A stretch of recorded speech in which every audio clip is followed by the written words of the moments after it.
So we're right beside the tower here in St George Wharf, and we heard the helicopter hit the tower this morning. I heard the helicopter coming overhead. It was very loud, but they normally are actually as they fly over here. And it hit the crane. I looked up, there was debris everywhere, and this inferno behind us here, which the pictures are showing you on Sky News. Yeah. Now, Sarah Beth, you would be quite used to this traffic, as you say. Hearing helicopters is no novelty to you. Were you able to notice anything? Would they normally be flying that low? Would that have been a regular? They would indeed, yes, absolutely. I mean, you know, sometimes as we watch the tower going up, you know, you see the helicopters in that line coming over it because they're going into the Battersea heliport. And yes, it seems like they're quite low, but obviously well, you'd assume that they're at a high enough level. But indeed, this was quite low.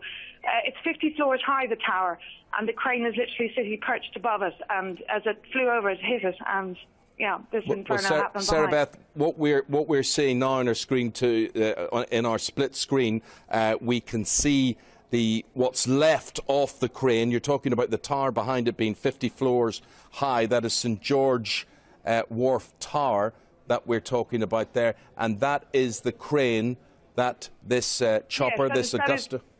Yeah. That is the crane, as the picture is showing you. So that is it there, and that would have been actually overhanging you know, as they work on it, and the top of it is entirely missing. Were helicopters and helicopter traffic, as a resident in the area, were they a worry to you? Were they a nuisance to you? Well, obviously, when you're here, because we have a balcony literally below this tower, this is in fact one of my worst fears, that they would actually go by as they were heading down the river. You know, not obviously right beside it. So I'm perplexed as to how this helicopter hit it, but they would be close enough, yeah, or high, or flying above it as they went down the river.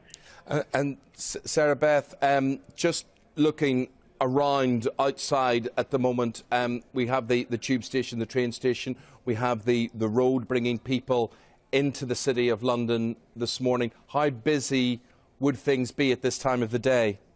This is such a busy area. It is, you know, Vauxhall Circus, major traffic coming into London at this time of the morning. You've got school runs going on, and you've got buses going on, and the traffic would be coming down the Wandsworth Road, coming into Vauxhall here. So yes, it's busy, although from what I can see, and I'm hoping to God, it didn't look like it was that busy at that particular moment, because there's a traffic light either side of where the plane or the helicopter has crashed, and sometimes the traffic would be held and then flow through. So as I can see from here, I can see one car burnt out beside the actual helicopter.